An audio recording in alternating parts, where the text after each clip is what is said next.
नमस्कार मित्रों, मैं रूपेश कुमार तेजस एजुकेशन इंडिया परिवार में आप सभी को स्वागत करता हूं, अभिनंदन करता हूं। आज हम सभी देखेंगे एक ऐसे सेगमेंट को जहां से प्रश्न अपार पूछे जाते हैं। प्रश्न पूछने की संभावना बहुत ही ज़्यादा रहती है। मैं उम्मीद करता हूं कि आप सभी को जितने भी वीडियो मिला होगा बहुत ही अच्छे तरीके से समझ में भी आया होगा, अच्छा तरीके से आ भी रहा होगा। मगर आप लोगों से एक शिकायत है कि आप सभी चैनल को सब्सक्राइब नहीं करते हैं और उसको लाइक नहीं करते हैं। लाइक करिए या डिसलाइक करना है तो डिसलाइक करिए, कमेंट जरूर करिए, शेयर करिए इस चीज़ों को। आइए देखते हैं हम सभी मूल अधिकार के बारे में कि मूल अधिकार का सबसे इंपॉर्टेंट आज चीज़ों को देखना है कि मूल अधिकार के बारे में अगर ये बात करें, मूल अधिकार कि मूल अधिकार में आपको किन किन चीजों को तो आपको पता होगा कि मूल अधिकार जो है 6 प्रकार के आपको दिया गया है। मूल अधिकार जो है कि आपको 6 प्रकार के। मूल अधिकार कितने प्रकार के? तो 6 प्रकार के। इसको विशेष करके ध्यान रखनी है कि मूल अधिकार कितने प्रकार के? तो 6 प्रकार के। आइए तो एक सबसे पहले क्या है कि यहां पर ध्यान रखेंगे कि समता का अधिकार। किसमें? समता का अधिकार। कि जो समता का अधिकार जो है, एक ये दिया हुआ है, दूसरी कि आपको क्या है कि स्वतंत्रता का अधिकार, कि स्वतंत्रता का अधिकार, और तीसरी, इसको ध्यान में रखेंगे कि तीसरी, अगर ये तीसरा की बात करें कि आपकी शोषण के विरुद्ध अधिकार, विरोध अधिकार, अधिकार। अगर चौथा की बात करें तो यहां पर ध्यान रखेंगे कि धार्मिक स्वतंत्रता, धार्मिक स्वतंत्रता का अधिकार, धार्मिक स्वतंत्रता का अधिकार, ये 4। अब इसके बाद एक जो है आपको विशेष करके ध्यान रखेंगे, धार्मिक स्वतंत्रता के अधिकार हो गया।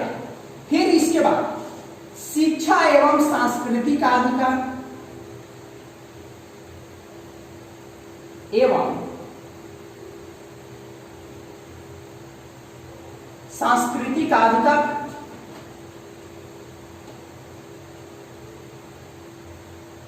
उसके बाद आपको कि एक जो है संपत्ति का अधिकार,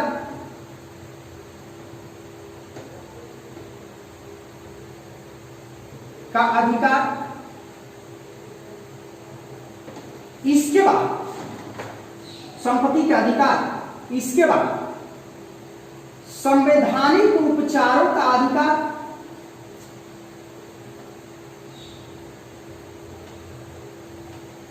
उपचारों का अधिकार। अभी इसका आर्टिकल देखना है कि कहां से कहां तक इसमें है, फिर आगे बढ़ेंगे कि संवैधानिक उपचारों का अधिकार।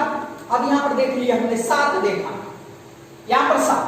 अब समता के अधिकार की बात करें तो समता के अधिकार में अनुच्छेद 14 से लेकर अनुच्छेद 18 तक निहित है। कहां तक निहित है? अनुच्छेद 14 से लेकर अनुच्छेद 18 तक निहित है। इसको ध्यान रखेंगे। स्वतंत्रता की अगर बात करें तो स्वतंत्रता के अधिकार अनुच्छेद 19 से अनुच्छेद आपको 22 तक निहित है। कहां तक? 22 तक, अनुच्छेद 22 तक निहित है। इस बातों को विशेष करके ध्यान रखेंगे। शोषण के विरुद्ध अधिकार जो है किस, कहां से कहां तक अनुच्छेद में निहित है? तो शोषण के विरुद्ध अधिकार अनुच्छेद 23 से अनुच्छेद 24 में। यहां पर विशेष करके ध्यान रखेंगे, इसको बहुत पूछा जाता है। उसके बाद एक धार्मिक स्वतंत्रता के बारे में अगर बात करें तो अनुच्छेद 25 से अनुच्छेद 28 तक, 28 तक निहित है। बहुत ही इंपॉर्टेंट, इसको ध्यान में रखें। शिक्षा एवं संस्कृति का अधिकार, ये अनुच्छेद इसमें 29 से लेकर 29 से अनुच्छेद 30 तक ये जो संपत्ति का अधिकार है अनुच्छेद 31 में दिया गया। कहां दिया गया है? अनुच्छेद 31 में। मगर इसके बारे में एक क्या है कि बहुत ही इंपॉर्टेंट, आप इस तरह गिन कर देख रहे हैं कि 7 मूल अधिकार या मौलिक अधिकार हो रहा है, मगर ये संपत्ति के अधिकार को इंपॉर्टेंट है, इसको ध्यान में रखेंगे, नोट करके इसको विशेष करके लिखेंगे, ध्यान में रखेंगे कि संपत्ति के अधिकार को 44वां संविधान संशोधन 1978 के माध्यम से, क्या 44वां संविधान संशोधन 1978 के माध्यम से इसे मूल अधिकार के श्रेणी में से हटाकर संवैधानिक अधिकार में जोड़ दिया गया। यानी कि भाग 3 से इसे हटाकर, भाग 3 के आपको अनुच्छेद 31 से हटाकर इसको क्या भारतीय संविधान के भाग 12 के आपको क्या 300A अनुच्छेद में क्या कर दिया गया? जोड़ दिया गया। तो इसको यहां ध्यान रखेंगे कि 44वां संविधान संशोधन बहुत इंपॉर्टेंट पूछा जाता है। संशोधन 1978, इसको ध्यान रखिए, 1978 के माध्यम से इसे भाग 3 से हटा दिया गया कि भाग 3 के आर्टिकल जो है 31 से हटा दिया गया और भारतीय संविधान के जो भाग 12 के आर्टिकल आपको 300A में जोड़ दिया गया। क्या कर दिया गया? जोड़ दिया गया।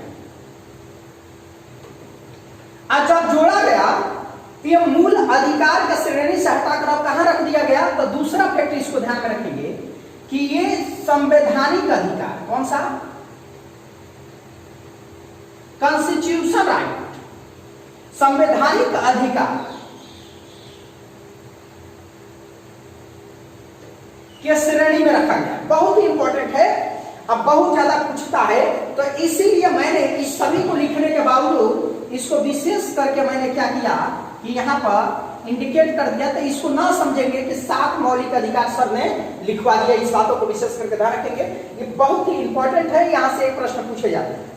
अब संवैधानिक उपचारों के अधिकार की अगर बात करें तो संवैधानिक उपचारों का अधिकार की बात करें तो इसमें अनुच्छेद क्या है कि 32 के अंतर्गत है। किसके अंतर्गत है? 32 के अंतर्गत। अब यहां पर ध्यान रखें, कैसे प्रश्न यहां पर पूछता है कि भारतीय संविधान के भाग 3 में 6 मूल अधिकार जो दिए गए, तब इसमें प्रश्न कैसे पूछेगा कि समता के अधिकार भारतीय संविधान के किस अनुच्छेद से किस अनुच्छेद में निहित है? तो ऑप्शन ए दे देगा आपके चाहे। तो इसमें देखेंगे 14 से लेकर कहां तक? 18 तक में समता के अधिकार निहित है। स्वतंत्रता के अधिकार की अगर बात करें कि स्वतंत्रता के अधिकार कहां से किसमें प्राप्त है, तो अनुच्छेद 19 से लेकर अनुच्छेद 22 तक। याद रखेंगे शोषण के विरुद्ध अधिकार कि अगर कोई व्यक्ति आपका शोषण कर रहा है तो उससे संरक्षण या उससे सुरक्षा पाने के लिए आपका अधिकार किसमें दिया हुआ है? तो अनुच्छेद 23 एवं अनुच्छेद कहां? तो 24 में प्राप्त है। आपको इसको विशेष करके ध्यान रखें। या यहां पर एक धार्मिक स्वतंत्रता का अधिकार, यानी कि कहने का क्या मतलब है कि धर्म से रिलेटेड आपकी स्वतंत्रता किसमें मिला हुआ है कि धार्मिक स्वतंत्रता आपको कौन सा आर्टिकल प्रदान करता है? तो आपको 25 से लेकर कहां तक 28 तक के बारे में क्या करना है कि देखना है, इस बातों को विशेष। उसके बाद कि आपकी शिक्षा एवं संस्कृति का अधिकार की अगर बात करें कि शिक्षा यानी कि आपका एजुकेशन से रिलेटेड, आपकी एजुकेशन से रिलेटेड, आपके पढ़ाई लिखाई से रिलेटेड आपको भारतीय संविधान के किस अनुच्छेद में बोला गया है? और जो आपके कल्चर है, आपके जो कल्चर के बारे में बात की गई है, तो उस संस्कृति के बारे में भारतीय संविधान कौन सा आर्टिकल जो है आपको सुरक्षा प्रदान करता है कि आपका जो आपका संस्कृति है उसे आप बनाए रख सकते हैं। तो अनुच्छेद क्या? आपको 29 और 30 संपत्ति के अधिकार अब तो मूल अधिकार है नहीं, इसको हटा दिया गया और संवैधानिक अधिकार में रख दिया गया। अब इसके बाद संवैधानिक उपचारों का अधिकार, माने उपचार से क्या अभिप्राय है, क्या तात्पर्य है कि किसी चीज का इलाज करना, किसी चीज का क्या करना कि इलाज करना, तो यहाँ पर करता है कि आपके किसी भी प्रकार का अगर शोषण होता है, चाहे वो धार्मिक रूप से हो, चाहे वो स्वतंत्रता रूप से हो, या किसी अन्य प्रकार के, चाहे जो भी हो, समता के अधिकार का उल्लंघन हो रहा हो, स्वतंत्रता का उल्लंघन हो रहा हो, है कि नहीं, तो आपका किसी भी प्रकार से आपका क्या उल्लंघन हो रहा हो, तो सभी का स्थापित करने का या इलाज करने का अधिकार जो है, संवैधानिक उपचारों का अधिकार जो अनुच्छेद 32 में कहा गया। अब यहाँ पर प्रश्न बनती है कि ये जो 6 सेगमेंट है, 6 पार्ट है, सब पर एक एक वीडियो बनेगी और सब पे एक एक करके क्या करना है कि बेहतरीन तरीके से पढ़ना है, कि जैसे आपको आर्टिकल 14 समता के अधिकार आर्टिकल 14 से 18 के बारे में आज देखेंगे, फिर उसके बाद एक एक करके सब पर हम लोग देखेंगे, विशेष करके ध्यान रखेंगे। आगे आइए, समता के अधिकार के बारे में, मूल अधिकार में हम लोग देखना है समता के अधिकार। सबसे पहले समता के अधिकार, समता के अधिकार में क्या है कि अनुच्छेद 14 से लेकर अनुच्छेद 18 तक। यहाँ पर एक प्रश्न और पूछ लेता है, यहाँ पर ध्यान रखेंगे कि जो समता के अधिकार है 14 से 18, इसमें कितने अनुच्छेद निहित है, अनुच्छेदों की संख्या क्या है। तो यहाँ पर एक विशेष करके इसको ध्यान में रखेंगे कि अगर मान लीजिए किसी कारणवश अगर अनुच्छेदों की संख्या पूछ लेगा कि क्या संख्या, एक नया प्रश्न ये सब बन रहा है, संख्या तो इसमें 5 हो जाएगा। कितना हो जाएगा, अनुच्छेदों की संख्या क्या, 5 समता के अधिकार में, क्योंकि 14, 15, 16, 17 और 18 5 हो जाएंगे इस चीजों को विशेष। अब आइए एक एक करके आर्टिकल को देखते हैं। एक आर्टिकल के अगर मान लीजिए कि अनुच्छेद 14 हमने लिया है, अनुच्छेद 14, तो अनुच्छेद 14 में क्या दिया है कि विधि के समक्ष समता एवं विधियों के समक्ष समान संरक्षण, कि विधि के समक्ष समता एवं विधियों के समक्ष क्या, समान संरक्षण। 2 चीजें बात की, इसके बारे में बाखूबी हम लोगों ने पढ़ा भी है कि विधि के समक्ष समता एवं विधियों के समक्ष समान संरक्षण, समान संरक्षण, यहां पर संरक्षण की बात की गई। अब दोनों को विशेष करके देखेंगे। 2 इसमें पढ़ रहा है कि दोनों को कि विधि के समक्ष क्या है कि समता और विधियों के क्या है समक्ष क्या है, समान संरक्षण। ये 2 चीजों पर चर्चा करेंगे कि दोनों पर चर्चा में क्या अंतर है। देखिए दोनों को यहीं पर विभाजित कर देता है, फिर यहीं से पढ़ेंगे इसके बारे में कि जो विधि के समक्ष जो समता का सिद्धांत है, विधि के समक्ष जो समता का सिद्धांत है, ये ब्रिटेन से लिया गया। कहां से, किस देश से लिया गया है, तो देश की अगर ये बात करें तो ब्रिटेन से लिया गया। कहां से लिया गया, तो ब्रिटेन से लिया गया। और ब्रिटेन के जो संविधान विशेषज्ञ डायसी के संविधान से लिया गया था। दूसरी चीज क्या है कि जो विधि के समक्ष जो समता है, यह प्राकृतिक नकारात्मक के लिए जाना जाता है। ये कहता है कि देश के सभी व्यक्तियों को क्या कोई क्या कानून से ऊपर नहीं होगा, यानी कि उसको समान दृष्टि से ध्यान में रखा जाएगा, समान दृष्टि से देखा जाएगा। तो ये चाहे छोटा व्यक्ति हो चाहे बड़ा व्यक्ति हो, उसमें कोई भेदभाव नहीं करता है। तो आप मानिए इसमें थोड़ा सा ये देखना जरूरी होता है कि अगर कोई व्यक्ति बहुत कमजोर है और उस व्यक्ति को भी क्या विधि के सहायता अगर जे थोड़ा सा अलग नहीं मिलेगा तो व्यक्ति कैसे जीवन यापन कर पाएगा। तो यहाँ पर विशेष करके ध्यान रखेंगे कि विधि के समक्ष जो क्या है समान संरक्षण का जो सिद्धांत है, ये प्राकृतिक नकारात्मक के लिए जाना जाता है। किसके लिए जाना जाता है कि प्राकृतिक, कि ये नकारात्मक के लिए जाना जाता है। इसको ध्यान रखें, नकारात्मक के लिए जाना जाता है। दूसरी चीज क्या है कि विधि के समक्ष समता का सिद्धांत प्राकृतिक नकारात्मक के लिए जाना जाता है, मगर विधियों के समक्ष जो समान संरक्षण का सिद्धांत है, ये अमेरिका से लिया गया। किस देश से लिया गया है, तो ये अमेरिका से लिया गया। कहां से, अमेरिका से। ये प्राकृतिक सकारात्मक के लिए जाना जाता है। किसके लिए जाना जाता है, तो सकारात्मक। ये कहता है कि विधि के समक्ष जो क्या समान संरक्षण का जो सिद्धांत है, कहता है कि ये 2 आधार पर दी जाएगी कि अगर एक प्राकृतिक आर्थिक संसाधन के आधार पे और प्रतिष्ठा के आधार पे। दूसरी चीज क्या है कि यदि कोई व्यक्ति अगर समाज में शोषित है तो उस व्यक्ति को क्या अलग से क्या कुछ उपाय की जाएगी। ये कहता है कि अलग से कुछ उपाय की जाएगी। तो यही कारण है, आप देखते हैं, या कोई व्यक्ति कोई विशेष है तो उसे विशेष दृष्टि से भी क्या ध्यान में रखा जाएगा। जैसे आप देखते हैं कि राष्ट्रपति महोदय, जैसे आप कोई गरीब व्यक्ति है तो गरीब व्यक्ति के लिए क्या निःशुल्क क्या न्यायिक सहायता भी उपलब्ध रहता है। तो इसके बारे में बात की गई है। अब यहाँ पर दो चीजें विशेष करके ध्यान रखें कि एक तो इसका अपवाद क्या है, कि इसके अगर अपवाद अनुच्छेद 14 के अपवाद की बात करें, कि अनुच्छेद 14 का अपवाद की अगर बात करें तो अनुच्छेद 14 में अपवाद कुछ है कि जहां पर अनुच्छेद 14 लागू नहीं होता। जैसे क्या कि आपको राष्ट्रपति, कुछ कि राष्ट्रपति के बारे में कहा जाता है कि राष्ट्रपति को पद पर रहते हुए और उनके द्वारा लिए गए कोई निर्णय और किए गए किसी कार्य के प्रति न्यायालय में जवाबदेही नहीं होगा।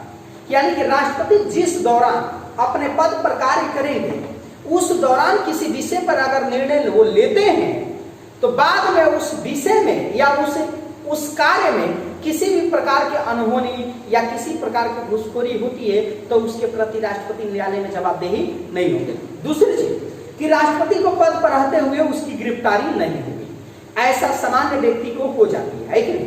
दूसरी चीज क्या है कि आपको राज्यपाल को भी क्या विशेष अधिकार प्रदान है कि राज्यपाल को पद पर रहते हुए गिरफ्तारी नहीं होगी। दूसरी चीज कि राज्यपाल को पद पर रहते हुए गिरफ्तारी नहीं होगी और उनके द्वारा लिए गए कोई निर्णय और उनके कार्यकाल के द्वारा किए गए किसी कार्य के प्रति न्यायालय में क्या जवाबदेही भी नहीं होंगे। इस बातों को विशेष करके ध्यान रखें। इसके अलावा क्या आपके संसद के सदस्यों को और राज्य के विधानमंडल के सदस्यों को, विधानमंडल की क्या सदस्यों को, अब इन दोनों लोगों के बारे में कहा गया है कि इन दोनों के क्या जिस समय सत्र चल रहा हो, संसद का सत्र चल रहा हो, राज्य के विधानमंडल का सत्र चल रहा हो, उस दौरान इनके सदस्यों को गिरफ्तारी नहीं होगी। किंतु गिरफ्तारी हो सकती है मगर लोकसभा अध्यक्ष की अनुमति के माध्यम से। दूसरी चीज राज्य के विधानमंडल के विधानसभा के अध्यक्ष की अनुमति से गिरफ्तारी हो सकती है। इस बातों को भी ध्यान रखें। नेक्स्ट, इसके अलावा कि कोई विदेशी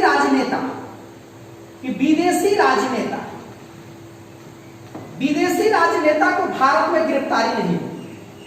कि अगर किसी कारणवश अगर कोई विदेशी राजनेता भारत में आया है किसी योजना पर डिस्कशन करने या किसी आपको क्या सम्मेलन में शामिल होने, तो उस व्यक्ति को भारत में गिरफ्तारी नहीं होगी या न्यायालय में उसकी क्या कि आपको जवाबदेही नहीं होगी। दूसरी चीज क्या है इसके अलावा कि आपको संसद के सत्र के दौरान संसद